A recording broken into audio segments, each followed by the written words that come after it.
saudara dikasih Tuhan, kembali kita berjumpa di dalam kasih Kristus. Dan biarlah firman Tuhan saat ini kembali bisa memberikan kekuatan yang baru bagi kita, menumbuhkan pengharapan kita di dalam Dia.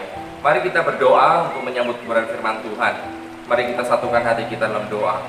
Sungguh kami bersyukur ya Tuhan, hanya karena anugerah-Mu kami boleh ada sebagaimana kami ada. Kembali Tuhan, kami siap untuk menerima kebenaran firman Tuhan yang kami yakini selalu bisa menambahkan kekuatan, pengharapan, membangkitkan semangat dan gairah dan hidup bagi setiap kami. Karena itu dengan sukacita kami sambut firman Tuhan. Kami persiapkan hati kami sebagai tanah yang subur untuk benih firman Tuhan. Di dalam nama Yesus kami sambut firman Tuhan. Haleluya. Amin. Saudara dikasih Tuhan, kita tentu meyakini bahwa hidup kita ini ada di dalam kuasa Tuhan. Saudara dikasih Tuhan, ketika seseorang belum sampai pada tahapan atau pada keadaan di mana dia terjepit, belum menghadapi situasi di mana dia merasa seakan-akan tidak ada jalan keluar, tidak ada satupun arah yang bisa dia tuju, biasanya orang itu belum mengalami yang namanya putus harapan. Orang seringkali menganggap sesuatu menjadi penting ketika hal itu dibutuhkannya. Pengharapan adalah sesuatu yang tentunya wajib untuk kita pegang teguh, yang harus kita pertahankan. Karena 3 elemen di dalam kekristenan, iman, pengharapan, dan kasih, itu sesuatu yang mutlak untuk kita miliki. Pengharapan itu ada sebuah pegangan yang kuat. Pengharapan adalah sebuah pegangan yang kuat. Setiap orang memiliki pengharapan yang berbeda-beda. Setiap orang memiliki pegangan kuat, sesuatu yang dia anggap kuat untuk dijadikan pegangan, dan itu berbeda-beda satu dengan yang lainnya.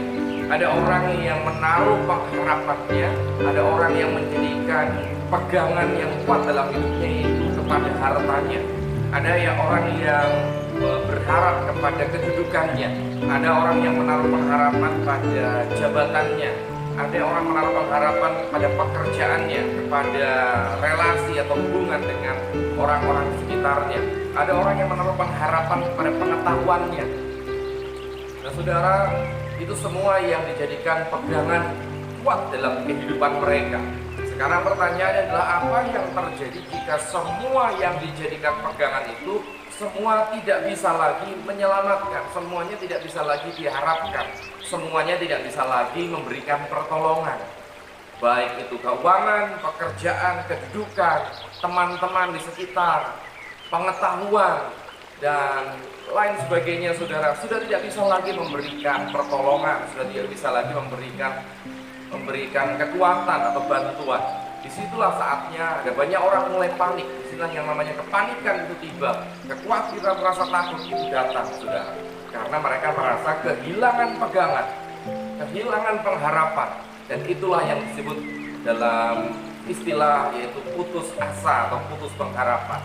Ibaratnya seperti orang yang berjalan di sebuah lorong yang begitu panjang dan sangat gelap. Dia berjalan terus sampai jauh, memakan waktu yang lama, sudah sangat lelah, tapi dia tidak mendapati sampai di mana ujung lorong ini. Itu yang seringkali membuat orang-orang putus pengharapan. Nah saudara, di dalam Amsal 13 ayatnya yang ke-12, harapan yang tertunda menyedihkan hati, tetapi keinginan yang terpenuhi adalah pohon kehidupan. Ternyata harapan yang tertunda, yang belum terpenuhi itu menyedihkan hati, tapi keinginan yang terpenuhi itu adalah pohon kehidupan. Saudara, alangkah baiknya dan sangatlah baik jika hari ini atau saat ini kita mulai membangun sebuah pengharapan. Kita mulai memiliki pengharapan yang benar, bukan pengharapan yang salah, yaitu pengharapan atau pegangan yang sewaktu-waktu bisa lemah, sewaktu-waktu bisa hilang, sewaktu-waktu bisa meninggalkan kita. Tapi kalau kita memiliki pengharapan yang benar, pegangan yang benar, maka apapun keadaan yang terjadi, kita tidak akan pernah ditinggalkan, kita tidak akan pernah kehilangan, kita tidak akan pernah lemah, merasa lemah, karena jika pegangannya begitu kuat, tentu apapun keadaan yang kita alami, pegangan itu yang akan memberikan kita kekuatan pembelaan. Pengharapan yang benar, itu tema yang ingin saya sampaikan, yang menjadi tema dan renungan pada saat ini, itu pengharapan yang benar. Perlu untuk kita miliki, itu pengharapan yang benar, agar kita tidak kecewa di kemudian hari, agar apa yang jadi pengharapan kita akan menjadi kenyataan selama pengharapan kita benar. Dan saudara, di dalam Markus pasal 5 ayat 25 sampai yang ke-29, ini adalah kisah mengenai perempuan pendarahan. Mari kita perhatikan ayat ini. Adalah di situ seorang perempuan yang sudah 12 tahun lamanya menderita pendarahan. Dia telah berulang-ulang diobati oleh berbagai tabib, sehingga telah dihabiskannya semua yang ada padanya. Namun sama sekali tidak ada faedahnya. Malah sebaliknya keadaannya makin memburuk. Dia sudah mendengar berita-berita tentang Yesus. Maka di tengah-tengah orang banyak itu, ia mendekat Yesus dari belakang dan menjamah jubahnya. Sebab katanya, asal jamah saja jubahnya, aku akan sembuh. Seketika itu juga berhentilah pendarahannya, dan ia merasa bahwa badannya sudah sembuh dari penyakitnya. Sungguh luar biasa, kisah yang sangat menguatkan dan sangat membangkitkan pengharapan ini, saudara. Dalam Alkitab ini memang tidak diceritakan secara rinci tentang siapa sebetulnya perempuan ini, tetapi Alkitab menceritakan cukup rinci atas situasi yang terjadi saat itu, di mana dikisahkan perempuan ini sudah 12 tahun lamanya mengalami sakit pendarahan, dan diceritakan bahwa dia sudah kehabisan uang untuk berobat dari tabib satu ke tabib yang lainnya. Kalau boleh dikatakan bahwa perempuan ini pasti perempuan yang berada, perempuan yang cukup punya, bukan perempuan yang miskin, yang kekurangan, karena selama 12 tahun dia menggunakan hartanya untuk berobat. Bukankah ini satu tanda bahwa dia sebetulnya perempuan yang berada? Dia sanggup berobat selama 12 tahun kepada berbagai macam dokter, kepada berbagai macam tabib. Sudah tentu dia mengeluarkan uangnya ini, dia rela melepaskan hartanya, tentu karena adanya sebuah pengharapan. Ketika dia mungkin mendengar cerita dari temannya, di sana ada tabib yang bagus, di situ ada dokter yang bagus, pengharapannya mulai naik, dan dia tidak segan-segan mengeluarkan uang yang dimilikinya. Tetapi ketika tabib itu tidak bisa menyembuhkannya, pengharapannya mulai turun lagi. Tapi tiba-tiba datang lagi berita, di situ tabibnya bagus, di situ dokternya bagus, dan sekali lagi dia tidak segan-segan mengeluarkan hartanya, dan tapi ternyata tidak ada lagi kesembuhan. Pengharapannya turun lagi. Tapi mendengar lagi berita, di sana ada tabib yang bagus, di situ ada dokter yang bagus.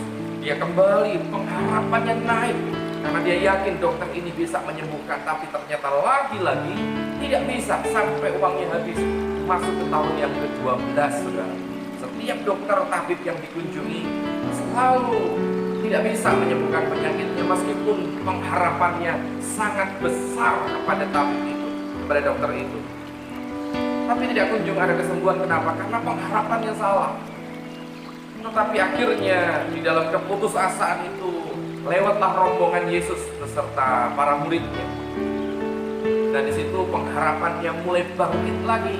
Karena ayat yang kita baca tadi mengatakan dia mendengar siapa Yesus itu. Dia mendengar bahwa Yesus mampu menyembuhkan berbagai macam penyakit. Tentu pengharapannya bangkit lagi, saudara. Sehingga dari pengharapan yang besar itu seakan-akan dia mengeluarkan semua yang dia punya. Harta sudah tidak punya, yang dia punya hanyalah sisa tenaga. Sambil merangkak dia mendekati Yesus, dan sampai akhirnya muncul sebuah kalimat, entah dari mana asalnya, seakan-akan dia beriman bahwa asal ku jamah jumbai jubahnya, aku pasti sembuh. Pengharapannya bangkit lagi, saudara. Saudara, akhirnya perempuan ini mengalami kesembuhan. Dan tidak hanya kesembuhan yang dialami, karena kesembuhan itu hanyalah akibat dari sebuah penyebab. Penyebabnya adalah pengharapan yang benar. Nah, saudara, perempuan ini akhirnya berubah, mengalami perubahan dari pengharapan yang salah, bangkitlah, muncullah pengharapan yang benar. Tuhan sangat mudah tentunya mengubah keadaan, tetapi ternyata Tuhan lebih tertarik, Tuhan lebih suka untuk mengubah hati kita, mengubah pengharapan kita dari yang salah menjadi yang benar. Yang Tuhan ingin kerjakan lebih dulu adalah mengubah karakter, mengubah hati. Saudara, oleh sebab itu dalam hidup ini marilah kita bijaksana, pandai-pandai untuk menyusun pengharapan, mengatur pengharapan, supaya kita tidak mudah menjadi orang yang kecewa, kita tidak menjadi orang yang mudah bersungut-sungut, sukar untuk mengucap syukur. Karena orang bersungut-sungut itu karena apa yang diharapkan, apa yang terjadi tidak seperti yang diharapkan. Penting bagi kita untuk menyusun pengharapan dengan benar, memiliki pengharapan yang benar. Apa yang kita harapkan dari pasangan kita, apa yang kita harapkan dari atasan kita, apa yang kita harapkan dari gereja Tuhan, apa yang kita harapkan dari orang-orang sekitar kita, saudara. Kalau pengharapan kita salah, kita akan kecewa terhadap dia. Tapi kalau kita pengharapan kita benar, kita tidak akan dikecewakan. Dan hanya satu yang tidak pernah mengecewakan di dalam sebuah pengharapan, yaitu Yesus Kristus yang ajaib.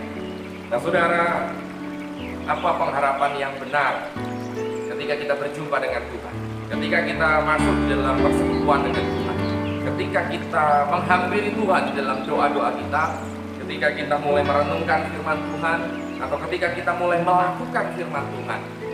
Apa pengharapan kita? Kalau pengharapan kita salah, kita akan justru menjadi orang yang mudah kecewa. Justru kita akan menjadi orang yang akhirnya menghujat Tuhan. Akhirnya kita bisa bersungut-sungut kepada Tuhan. Padahal berangkatnya melayani, berangkatnya ke rumah ibadah. Tapi kalau pengharapannya salah, kita bisa pulang menjadi pribadi yang menolak Tuhan. Tentu itu sesuatu yang tidak Tuhan mau. Dalam keadaan seperti ini, kita harus cari Tuhan dan juga dilengkapi dengan pengharapan yang benar. Pengharapan yang benar ketika kita mencari Tuhan adalah yang pertama, kita harus menginginkan persekutuan. Kita harus berharap agar persekutuan itu kita dapatkan. Jadi jangan cuma kita mengharapkan apa yang di tangan Tuhan. Jangan hanya kita sekedar mengharapkan apa yang sedang dibawa oleh Yesus. Kalau kita hanya mengharapkan apa yang dibawa tangan Yesus, maka kita tidak mendapatkan persekutuan dengan Dia. Kita akan kehilangan kesempatan mengenali wajahnya. Kita akan kehilangan persekutuan dengan pribadi Yesus. Karena yang kita harapkan hanya apa yang ada di tangannya.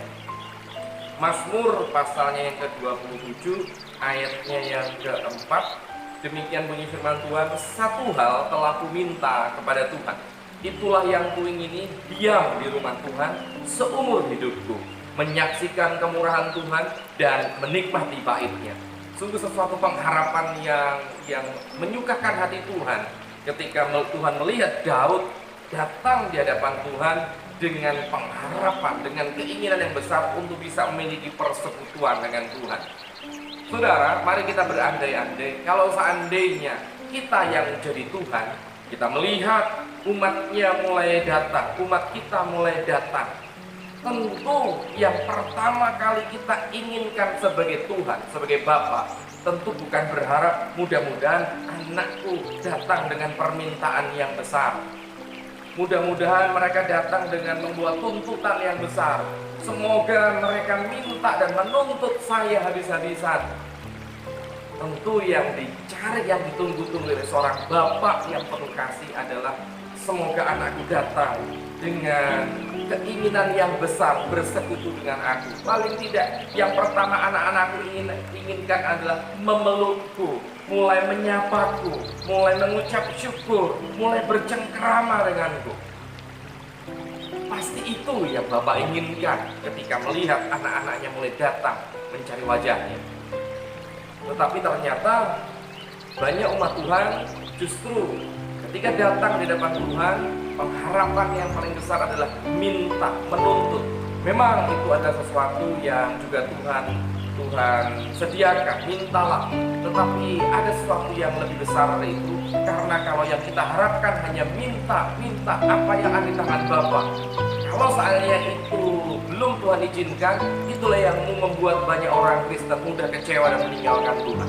Tapi kalau yang kita minta, yang kita harapkan adalah persekutuan dengan Tuhan, sekalipun mungkin kita tidak mendapatkan apa yang ada di tangan Tuhan, tetapi paling tidak kita bisa bersekutu dengan Tuhan, dan kita pasti akan mengalami damai sejahtera sukacita yang sangat luar biasa. Ketika hidup mulai sukar, saudara, jangan buru-buru minta keadaan yang baik, jangan terburu-buru minta dipulihkan, saudara, tetapi mintalah persekutuan. Karena saya percaya di zaman ini, di dalam keadaan semacam ini, yang Tuhan inginkan adalah persekutuan. Pernahkah saudara membayangkan, memikirkan apa yang dialami, apa yang dilakukan oleh Nuh dan seisi rumahnya ketika mereka ada di dalam bahtera? Hujan 40 hari 40 malam membuat banjir tsunami yang begitu hebat dan dahsyat. Dan berapa lama Nuh ada di dalam bahtera bersama keluarganya? Alkitab mencatat 9 bulan lebih mereka dalam bahtera. Apa yang mereka lakukan? Zaman itu belum ada internet, belum ada WhatsApp, belum ada Facebook, belum ada YouTube, belum ada drama Korea, saudara ya. Tetapi kira-kira apa yang mereka lakukan? Saya yakin percaya yang Nuh lakukan dan seisi rumahnya, sekeluarganya, yaitu bersekutu dengan Tuhan. Sehingga mereka kuat, mereka tidak merasa bosan, mereka bisa bertahan, bahkan keluar dari bahtera dalam keadaan yang tetap bersuka cita, dalam keadaan yang baik. Mereka bisa menikmati hari-hari Tuhan karena mereka memiliki persekutuan dengan Tuhan, sehingga hidup mereka terpelihara. Ya, karena orang-orang yang melekat dengan Tuhan, maka mereka lah yang akan selalu senantiasa memperoleh kekuatan yang selalu dibaharui oleh Tuhan. Hari ini memang keadaan sangat tidak baik, saudara ya. Keadaan begitu mengguncang. Apa pengharapan kita kepada Tuhan? Milikilah pengharapan, berharaplah untuk bisa memiliki persekutuan dengan Tuhan. Itu hal pertama, saudara. Yang kedua, mari kita memiliki satu pengharapan, yaitu berbicara tentang kekekalan. Bukan hal-hal yang sementara sifatnya, tapi berharaplah sesuatu yang sifatnya kekal. Matius 6 ayat 19 sampai 21. Janganlah kamu mengumpulkan harta di bumi. Di bumi ngengat dan karat merusakkannya, dan pencuri membongkar serta mencurinya. Tetapi kumpulkanlah bagimu harta di sorga. Di sorga ngengat dan karat tidak merusakkannya, dan pencuri tidak membongkar serta mencurinya. Karena di mana hartamu berada, di situ juga hatimu berada. Saudara, selama kita tinggal di bumi, apa yang kita kumpulkan sifatnya semuanya bersifat sementara, mudah pergi, mudah hilang, dia datang dan pergi karena sifatnya sementara. Tapi kalau kita mengumpulkan sesuatu yang kekal, siapapun tidak akan pernah bisa mengganggunya.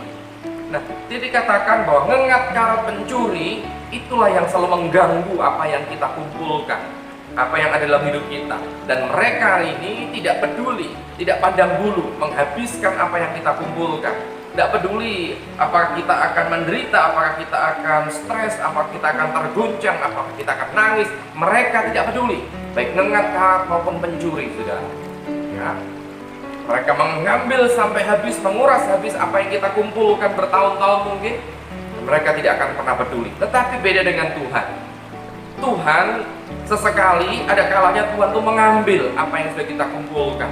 Tuhan ada kalanya itu membuat kita kehilangan, tetapi di dalam kehilangan, di dalam ketidakpunyaan kita, Tuhan tetap peduli. Ayub kehabisan semuanya, tapi Tuhan tidak tinggalkan, bahkan mengembalikan 2 kali lipat dari apa yang pernah dimiliki Ayub. Ada banyak cerita, saudara, yang membuktikan bahwa ketika kita berharap pada sesuatu yang kekal, maka ketika hal yang sementara itu hilang dari hidup kita, datang dan pergi, itu tidak akan pernah membuat hati kita berubah kepada Tuhan. Itu tidak akan pernah mengganggu, mengusik kesetiaan kita kepada Tuhan. Apapun yang hilang, lepas dari genggaman tangan kita, selama Kristus, sesuatu yang kekal itu tetap ada dalam hidup kita. Itu tidak akan pernah mengusik damai sejahtera kita. Itulah sebabnya kalau kita memiliki pengharapan yang benar adalah ketika hanya Kristus, kekekalan yang kita harapkan, bukan hal-hal yang sifatnya sementara. Nah, saudaraku dikasih Tuhan, hal yang ketiga, pengharapan yang benar adalah yaitu ketika kita menginginkan, berharap agar kita bisa menikmati firman Tuhan. Menikmati firman Tuhan. Saudara, firman Tuhan memang tidak selalu mengubah keadaan kita, tetapi firman Tuhan pasti mengubah sudut pandang kita kepada Tuhan, sudut pandang kita terhadap Tuhan. Nah, kalau kita berharap firman Tuhan itu sesuatu yang bisa mengubah keadaan kita, maka ketika kita datang pada Tuhan, kita mendengar firman, kita merenungkan firman, bahkan kita melakukan firman Tuhan, tapi ternyata keadaan belum berubah, bukankah kita akan mengalami kekecewaan yang besar? Tapi kalau pengharapan kita dari firman Tuhan adalah kita bisa menikmati, kita bisa memiliki cara pandang yang baru, kita bisa mendapatkan cara pandang yang baru tentang Tuhan, maka di dalam keadaan apapun kita tidak akan pernah kecewa, saudara. 12 pengintai yang diutus Musa untuk mengintai negeri Kanaan, dari 12 ini 10 melaporkan apa yang mereka lihat, yaitu mereka melaporkan kita tidak mungkin memasuki negeri itu karena di sana dihuni oleh raksasa, kita pasti mati dimakan mereka. Tetapi 2 orang yang lain, pemandangan yang mereka lihat sama, tetapi laporannya bisa beda. Di sana memang dihuni oleh raksasa yang besar, tetapi kita pasti bisa menduduki negeri itu karena kita disertai Tuhan. Jadi ketika firman Tuhan sungguh telah memenuhi hidup kita dan kita bisa merasakan kuasanya, maka di saat itulah cara pandang kita mulai berubah. Cara pandang kita terhadap Tuhan, cara pandang kita terhadap keadaan sekitar, kita akan memiliki cara pandang yang berbeda dari orang-orang di sekitar kita. Keadaan boleh sama, keadaan yang kita alami boleh sama, tetapi cara kita memandangnya, kita punya cara pandang yang berbeda. Dan saudara, di dalam kisah tentang Maria dan Marta dalam Lukas 10 ayat 38 sampai yang ke-42, ketika Yesus dan murid-muridnya dalam perjalanan, tibalah ia di sebuah kampung. Seorang perempuan yang bernama Maria menerima dia di rumahnya. Perempuan itu mempunyai seorang saudara yang bernama Maria. Maria ini duduk dekat kaki Tuhan dan terus mendengarkan perkataannya. Sedang Marta sibuk sekali melayani. Ia mendekati Yesus dan berkata, "Tuhan, tidakkah Engkau peduli bahwa saudaraku membiarkan aku melayani seorang diri? Suruhlah dia membantu aku."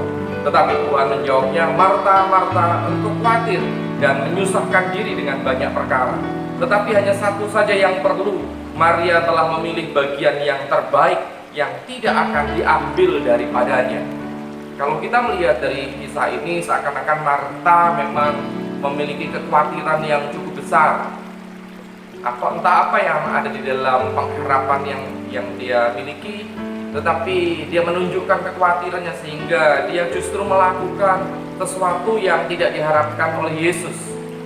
Yang Yesus mau adalah ketika itu dia mau datang supaya mereka berdua menikmati apa yang ingin Yesus sampaikan.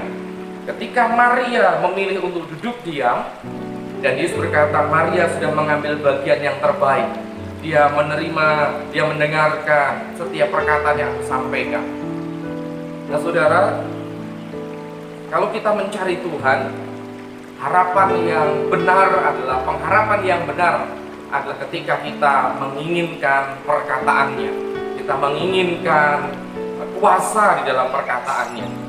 Kalau pengharapan kita salah di dalam berjumpa dengan Tuhan, maka apa yang kita perbuat menjadi sesuatu yang kurang bernilai di mata Tuhan. Meskipun kelihatannya baik seperti yang Marta lakukan, tentu kelihatannya sangat baik sekali, dia sibuk sekali melayani Tuhan, tetapi ternyata pada saat itu bukan itu yang Tuhan mau. Yang Tuhan mau adalah nikmati saja apa yang aku akan sampaikan. Saudara, bagian yang terbaik bahkan sudah diambil oleh Maria. Maria fokus kepada apa yang Yesus sampaikan. Karena itu kita selalu ingat Matius 6 ayat 33 mengatakan, carilah dahulu kerajaan Allah dan kebenarannya, maka semuanya ditambahkan. Ketika kita menempatkan yang pertama ada kerajaan Allah dan kebenarannya, itu yang menjadi pengharapan kita, itu yang kita harapkan, itu yang kita cari. maka bonusnya baru kita dapatkan. Semua akan Tuhan tambah-tambahkan. Jangan mencari tambahannya, baru setelah punya, barulah aku akan mencari kerajaan Allah kebenarannya. Itu terbalik, saudara ya. Jadi yang diharapkan harusnya kerajaan Allah lebih. Kerajaan Allah tidak bicara tentang tempat, karena kita masih tinggal di dunia, masih tinggal di bumi. Kerajaan Allah tidak ada di bumi ini.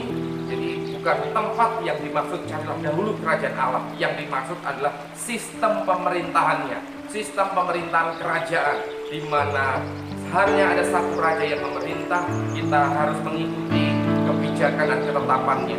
Kalau dalam hidup kita memiliki dan kita menjalani hidup ini dengan sistem kerajaan Allah, menjadikan Yesus sebagai satu-satunya raja dan juru selamat dalam hidup kita, maka semuanya akan ditambah-tambahkan. Jangan sampai kita salah memiliki pengharapan. Pengharapan yang benar adalah ketika kita mengharapkan persekutuan dengan Tuhan. Ketika di dalam mengikut Kristus kita hanya mendahulukan atau mengutamakan kekekalan, sementara yang sifatnya hanya sesaat, kita tidak terlalu pusing dengan hal itu. Dan juga kita harus bisa mendapatkan indahnya atau nikmatnya suatu hidangan firman Tuhan yang akan merubah cara pandang kita terhadap keadaan dan terhadap Tuhan. Saudara, dengan begitu segala yang baik akan Tuhan nyatakan, segala hal yang baik Tuhan akan tambah-tambahkan. Percayalah, apapun keadaannya, biarlah kita tetap akan memiliki pengharapan yang benar dan akan membawa kita mengalami segala janji Tuhan. Tuhan Yesus memberkati. Mari kita berdoa. Terima kasih Bapa, Engkau telah berbicara lewat firman-Mu. Biarlah Engkau urapi setiap umat-Mu ini, sehingga di dalam keadaan yang menekan, yang begitu hebat saat ini, sementara orang-orang dunia, orang-orang di luar sana kehilangan pengharapan. Apa yang mereka andalkan, apa yang mereka pegang kuat, yang mereka jadikan pegangan yang kuat selama ini, satu persatu mulai meninggalkan mereka dan mulai membuktikan bahwa tidak ada satupun yang bisa diandalkan. Hanya Yesus yang bisa kami andalkan. Karena itu bangkitkan Tuhan pengharapan yang benar di dalam mengikut Kristus, sehingga kami menjadi pengikut-pengikut yang tidak menunjukkan kekecewaan, kami menjadi pengikut Kristus yang akan selalu mengalami kebaikan kemurahan Tuhan. Jadilah seperti kehendak-Mu, memberkati umat-Mu Tuhan. Di dalam nama Yesus. Haleluya. Amin.